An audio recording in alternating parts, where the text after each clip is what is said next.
Today, Blizzard announced the newest mini set, Echoes of the Infinite, and with it a ton of new cards, and we'll be covering all the new cards today that got revealed, and over the next 2 days, all the other cards that are in this mini set. And today we have a bunch of cool new cards, including a new board clear for Priest, and a quest that lets you discard your entire opponent's hand. That and all the other cards we'll be reviewing in today's video, so let's get started with the very first card.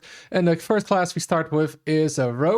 And Rogue is getting an Imbue hero power. Yes, more classes are getting Imbue, and Rogue is one of them. And Rogue is getting the Blessing of the Bronze hero power, which is 1 mana, which is really nice. 1 mana is way better than 2 mana. I've seen that with like the Imbue Paladin. When it changed from 2 to 1 mana, it suddenly got way better. And what it does is rewind, get a random minion from another class. It costs 1 less. Now this feels a little bit like the portal card from Mage, which isn't the greatest, but that is 2 mana, and then you get a card that costs 3 less, also with rewind. So this is usually a lot better, because having it as a hero power for just 1 mana can make it a lot better. Also Rogue, they can get those imbues way faster, right? They can like Shadow Step. The imbue cards, preparation, like this spell we see here, Eventuality, so they can get a lot faster than getting 1 minion every turn. Can be quite nice, I'd say. From my experience with random portals, often the cards aren't actually that bad. You can get of them, and this is from another class, so that's I think slightly better than the unstable portal.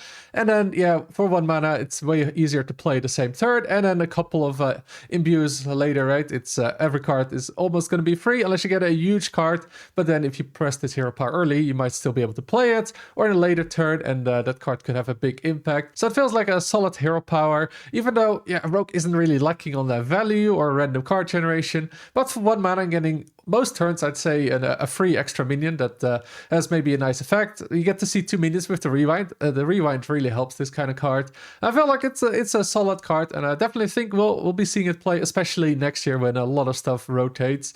And with it, of course, we have a new imbue card for Rogue, which is Eventuality. It's a 2 mana spell, deal 2 damage, imbue your hero power. Yeah, this one not really very special. I mean, deal 2 damage. That's like worth 1 mana, and then for 1 mana more, you get imbue.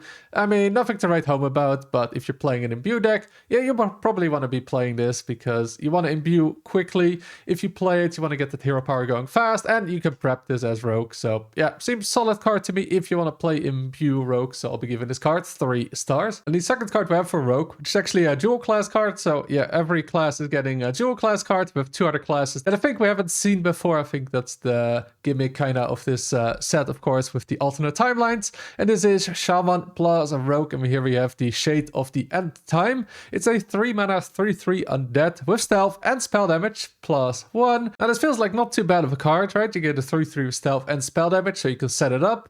But yeah, usually you could probably expect this card to die. I think in stealth a lot of classes can kill this in stealth.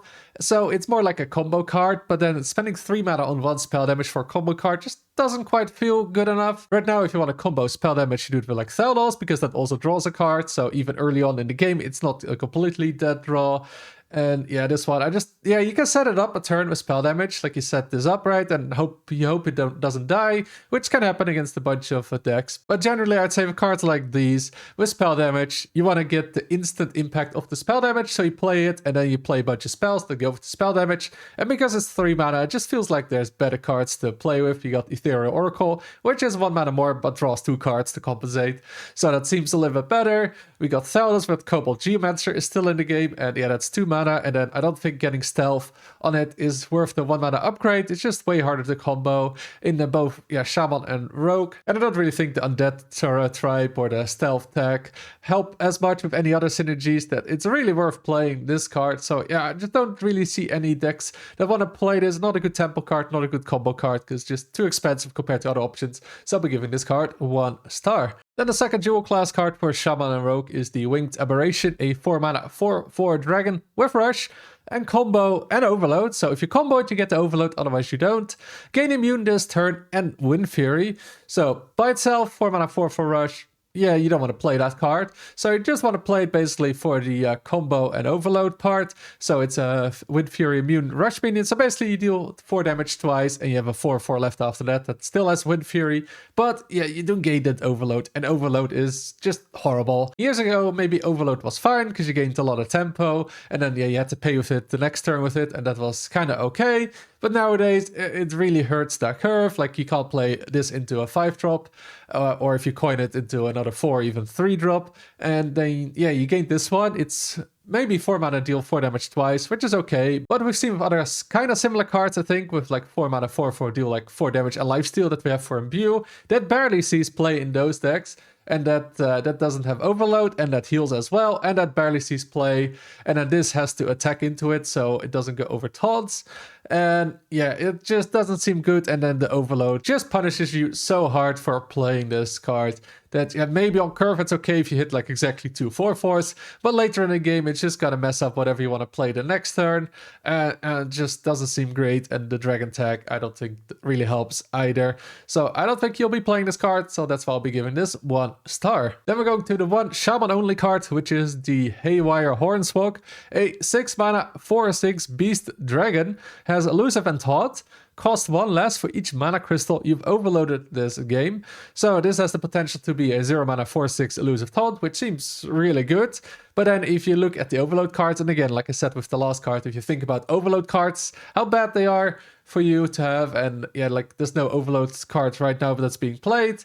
Yeah, it doesn't seem as good anymore. Like, it really needs a bunch of good overload cards to work. And yeah, there just aren't. Now, if you play a few overload cards with this and you bring it down to like 0, 1, 2 mana, it can be quite nice. But I think that's going to be a little bit too difficult to pull off. Just the cards, again, are just not good enough. You have to play a lot of overload cards in your deck for this to consistently work. And I just don't think there's a deck that wants to do it. However, I don't want to completely write this off because it is a card that can potentially go to 0 mana. Most of those cards have seen play, and maybe some good overload cards in the future can really change the course of this card. So I don't think this card is irredeemable, but right now I don't really see it having a place in the meta, so I'll be giving it a 2-star rating. Then the next card is a Shaman Priest dual class card, which is the Voodoo Totem. It is a 2 mana 0/4, well, totem. At the end of your turn, get a random shadow spell. Now this looks very similar to the Daydreaming Pixie, which gave you a random nature spell at the end, which was a neutral card. And yeah, that didn't really see much play. I think I've tried it and it just isn't great to play. You spend 2 mana, the next turn you maybe get a useful nature spell, and that's pretty much it. That just isn't worth it nowadays to spend 2 mana on. Now this is a shadow spell though, but I don't think shadow spells are significantly better than nature spells. Correct me if I'm wrong, but I don't think they are. And then yeah, it is a totem, but I also don't think there's a lot of totem synergies in the Shaman right now. Now this card could be okay on turn 2, right? It stays on board a couple of turns, you get a bunch of shadow spells. Some of them could be nice. But if you're playing this, then you're maybe playing a totem deck in Shaman. Then do you want to play the shadow spells or rather play the totems? Probably the totems, so they'll be stuck in your hand for a while. And just for value generation, I don't think it's really worth it in like Priest. Like, there's better cards to do this. Like, just getting random spells without like discover or any benefit, it's just not good. And this card is just too slow. So I don't think you want to be playing this in either Shaman or Priest. So I'll be giving it 1 star. Then we get to the board clear for Shaman and Priest, which is For All Time, a 4 mana spell that says destroy all minions with 4 or less attack. Overload 2. Now it used to be very difficult for priests to kill minions with 4 attack. We had Shadowed Pain, the Shadowed Death, that just left up by those 4 elf minions like Twilight Drake. But this, yeah, just destroys those 4 attack minions. This card feels a little bit like Clean the Scene, though that definitely was better. So this card is definitely a control card. I don't think you want to be playing this in like any mid-range kind of decks. You don't want to be clearing your own minions with it after all. So in Shaman, I don't really see a spot for it. Like, maybe some asteroid deck, but it's also going to rotate soon. So maybe it could see somewhere play in the future, but I don't think it'll see play this set. Just not enough like good control tools, I think, for Shaman right now. And for Priest, yeah, there's also not a good deck really for Priest right now. People try Control Priest, but it's just bad.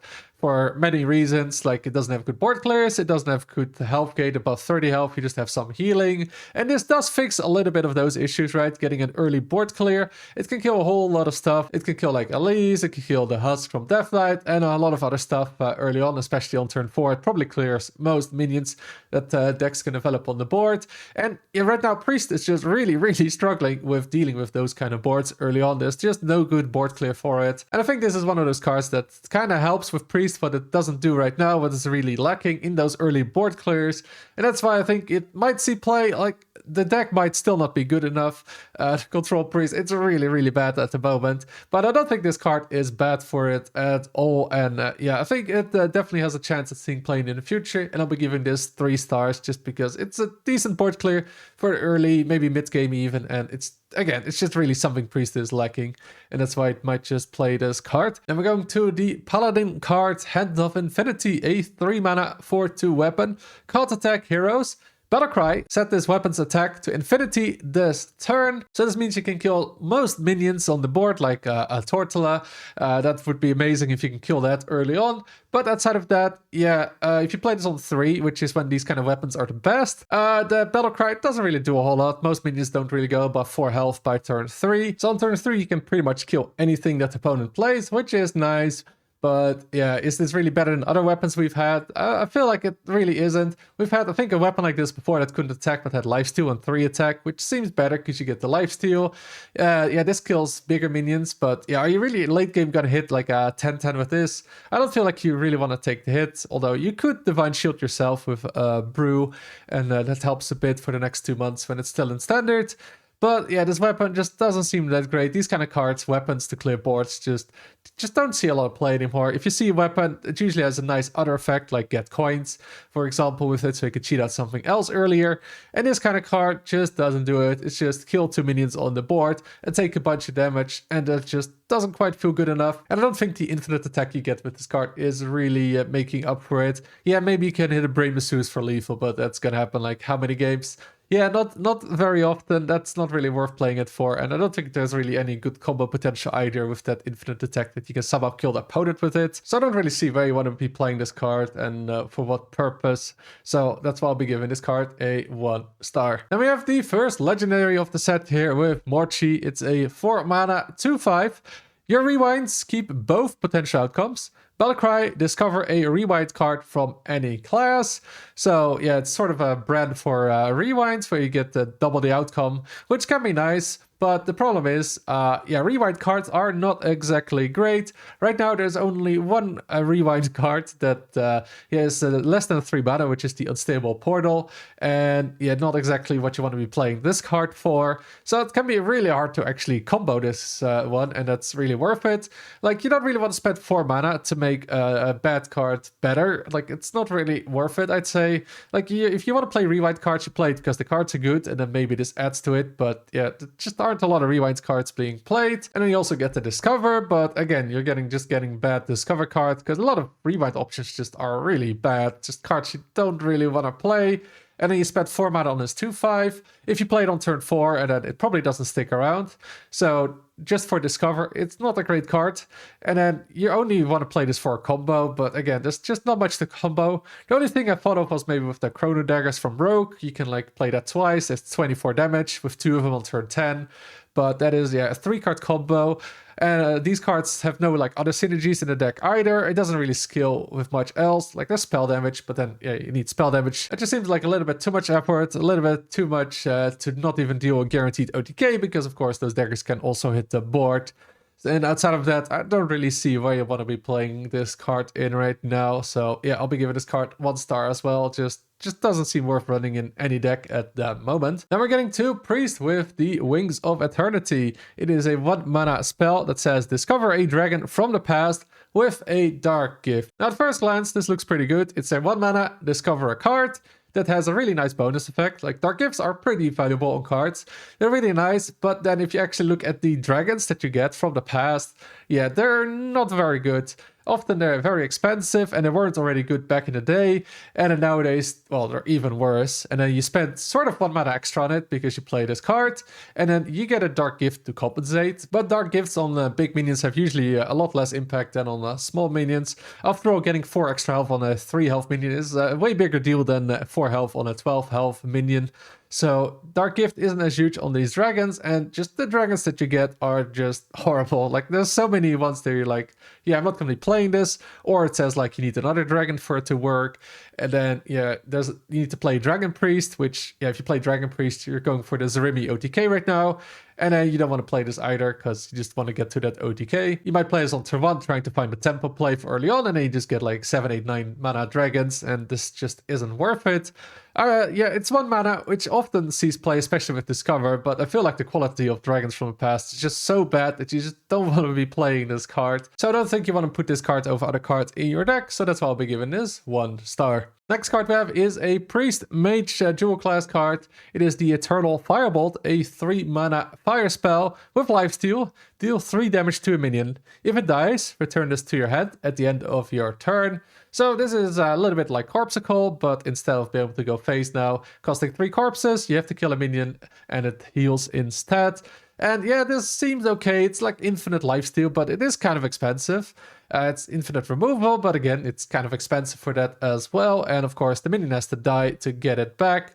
But we've seen Penancy play in the past, just the 2 mana and deal 3, right? I think right now even we're seeing some decks playing like the drink for in Warlock that deals 3, heals 3. So basically this card, which you can play 3 times in the same turn, though I don't think that usually happens. Now the 3 mana is really expensive though, like just killing maybe a 3/3 for 3 mana. Well, there's 2 other minions on the board that you don't deal with it. Isn't exactly amazing, but I think it might maybe see play in these slower decks for these classes. So I think that's why I'll give it 2 stars, because maybe it's nice to fit like killing off minions that you might struggle with otherwise, especially in Priest, where there's not an easy way to ping minions. But yeah, 3 mana, it is very slow and it doesn't quite deal with a lot of stuff.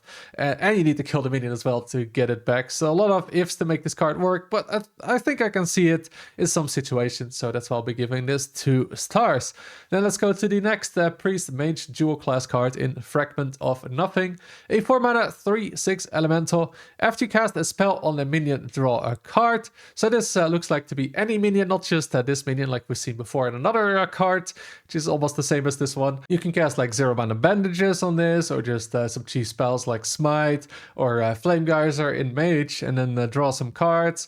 But yeah, it's like a mini auctioneer, but it's very specific towards what cards, right? You can't even go face for those cards if you would want, but you can cast it on enemy minions or friendly minions. So it's really nice. You can draw a ton, especially in combo decks that might be seeing play. You can cycle through your deck very fast with this one in specific combo decks. I just don't see what combo decks need this right now. I don't think the combo decks we have right now are really lacking card draw, or any deck really is lacking card draw and wants to play this. I need to play a bunch of specific cards to make this work as well. Can't just play any spells, put this in any deck to make this work. So I don't think this is going to be amazing. It's also an elemental, but I don't think that's that relevant. You're not playing this in an elemental mage deck, for example. So yeah, it might see some play in a combo deck, though right now I'm not seeing what this goes into. So for now, I'll be giving this a 2-star rating. And the next card we have is the Mage card, a new secret, which is the Flames of Infinity. A 3 mana fire spell. When your enemy's turn ends, deal infinite damage to their highest health minion. So just is a deadly shot, but kind of targeted. But yeah, your opponent can kind of play around it because it's highest health, so maybe not the best minion. But usually though, I think it is going to be the best minion when it has the highest health target. Now, is this a good secret that you want to play in most mage decks? Probably not. Like, you play this early on, you might kill like a 3/3, a 3/4, that kind of stuff. Not exactly worth it for 3 mana, especially because it happens at the end of their turn. So they still get like the battle cry, they still get like a charger or anything. All that stuff still works. So you don't really have influence over that. Later in the game, yeah, you might hit a big minion, but again, it's delayed. Your opponent can play around it. And is that really worth playing it for a lot of ifs for this to work? Probably not. Like, the one way I can see this card being played is as a tech card, say as a tech against, say, like a big warrior, where they cheat out like a Tortola or another big minion in like Druid. That could be good, big Druid as a counter to that. I could see that work because they often don't have like small minions to play, so all they have is a big minion or nothing, so then this won't go off. And of course, it being a secret means people might think it's a counter spell, so to play around it, so that has like a hidden impact, even though, yeah, it doesn't actually counter any spells. But overall, yeah, probably not the card you want to be putting in your deck. It might be really good to discover, but besides maybe some situations for tech where you could maybe play it, I don't think this is gonna see a whole lot of play, so I'll be giving this card 2 stars. Then the next dual class card is for Mage plus Warrior. Not exactly the combo you would expect, but it does make sense within the theme of this set. It is the Time Twisted Seer, a 1 mana 1/3 dragon. Has spell damage plus 2 while damaged. So yeah, 2 spell damage for 1 mana. Potentially you need another card for it. Seems really good. Like, spell damage always very powerful, especially if you get it for cheap. And a lot of it, that is what this card does. Of course, in Warrior it's a little bit easier, I'd say, to proc it with like the location. Mage can ping it, but yeah, that costs 2 mana, so that can be a little bit expensive. It also makes it hard in like combo decks to maybe set up 2 of these at the same time. But yeah, it is a 1 mana, potentially 2 spell damage card, and it seems very scary in certain decks. Now, I'm not sure in what decks this would be great right now. I don't think there's a lot of decks that really need this kind of spell damage, that playing a bunch of spells, and then this easily fits in. But it's also a dragon, so it might even fit in like a Dragon Warrior. They're playing a few spells, and it's a 1 mana 1/3, so not the absolute worst stats. Plus a dragon, which of course enables the other dragon synergies. And there's some weaker cards in the deck that aren't exactly great in it, and this maybe replaces it. There's a chance for it. But this card, I think I'll be giving it 3 stars. Just 1 mana, 2 spell damage. That seems very scary to me, even though I don't know yet what it can see exactly playing for that spell damage synergy. But yeah, it seems scary, so that's why I'll be giving it that a rating. The next card for this class combination is the Bitter End, a 5 mana frost spell. Freeze a minion and its neighbors. Destroy any that are damaged. So you can freeze 3 minions with it if they're next to it, but yeah, with cards like Elise, there's a lot of locations, so people can kind of play around it. So that makes this card a lot worse, having that location. If people are smart, right, put 1 minion on the left of it, 1 on the right, and then suddenly this only freezes 1. It does also destroy any that are damaged, so it's like a triple execute potentially, but yeah, then you have to hit all of them with a damage spell, or a minion, or a location, or whatever, and then they get destroyed. Feels like a lot of setup for this card to make it work. Yeah, it can work if there's like 3 big minions. That's like the ideal version of this, right? Where you think, oh, 3 giants next to each other, do like a whirlwind, then you play this, you kill all 3. That feels like the ideal version, but what's gonna happen most of the time is you're facing decks that just play medium-sized minions, and do you want to spend 5 mana on this, or do you rather play another card? I'd probably rather play another card. There's probably going to be locations in between. And then also, yeah, just freezing for 5 mana is just not good. Like, yeah, there's Bob, of course, but it freezes the whole board, which can also board lock your opponent. And Bob has more options as well, doesn't get blocked by locations, and so on. And it also might be kind of difficult to actually destroy those minions because they have to be damaged. And yeah, there's not a lot of great ways to deal cheap damage to multiple minions. There's no whirlwind, there's no arcane explosion or anything to easily damage them. So I feel like most of the time you're not even killing all the minions, and that still is a lot of setup, and even if it works, it feels like you spend way too much mana on clearing stuff where you could have just brawled it or have another removal for it. So yeah, it just feels like a too expensive card that requires too much setup and the right situation to work. And generally, those cards just don't see play, so I'll be giving this card 1 star. And we have arrived at the final card, and it is a new quest. Yeah, we're getting a new quest for 2 classes, for Warlock and for Hunter. And yeah, this one is looking pretty scary for the effect. It is the Battle at the End Time, a 1 mana quest. Pair your hand, then empty it, reward Tick and Talk, which is a 5 mana 8/8 dragon that says Battle Cry, draw until your hand is full. Death Rattle, empty the opponent's hand. So yeah, this empties your opponent's hand. That is a pretty crazy effect. But this card requires a lot of setup, because first of all, you have to fill your hand. So that can be pretty difficult, which means you need a lot of discover cards or card generation to get to that point. And then you also have to empty it afterwards, which isn't that easy, especially if you're playing a lot of those cards that generate cards to get the first part of the quest done, basically. It can be quite tricky to pull off consistently, because if you have any discover cards, then yeah, getting rid of it, and then you need to get cheap cards of that. And then you also have to fill your hand, and then at the same time, of course, you don't want to die on board. So you have to keep that in mind as well. And then you have to empty it, and that seems kind of difficult. There are some discard cards for Warlock, which don't exactly empty your entire hand. So that can be pretty difficult. However, Hunter does have one card in King Maluk that does empty your entire hand, and then it procs. So that is probably the best card to make this work. You play that, you get the quest reward, and then you can play Tick and Talk and have a full hand, and then you have to somehow kill it off, or play like a Terror Skill Stalker to proc the Death Rattle, and then you clear your opponent's hand. Yeah, that is a lot of setup for this card to make it work. It seems really difficult to pull off, but if you do pull it off, you probably win most of the time, though it kind of depends on the matchup.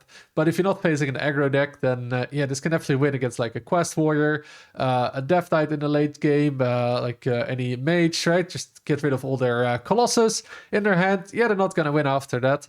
But it feels like that's a lot of effort to make this card work. The payoff is there, but I think we've seen in the past with Ungoro that, yeah, the payoff can be really good, but a lot of those cards just don't see play because, yeah, getting to it, getting that quest done is just way too difficult. So I'm kind of doubting between a 1 and a 2. I've maybe learned my lesson from Ungoro, not rating quests too highly just based on the reward, but really looking at the requirement to get there. And I feel like it's, yeah, it's a bit too steep, that requirement. But with a payoff like this, that might just be worth it. But yeah, probably not. I feel like it's just gonna lose into most matchups where you just don't have time to complete it. Because if you're filling your hand, then you're not dealing with the board. And your cards that you have can't be too impactful, because if they're too impactful, then it's really hard to get rid of them. And then you can't just rely on King Malok by itself, I think, either. I just don't think it's quite going to work. So I'll be giving it 1 star. And it's just one of those cards that is probably unplayable, but if it is playable, it's just a horrible card to face. Like if this gets done too fast, then you just don't get to play the game, especially if a slower deck.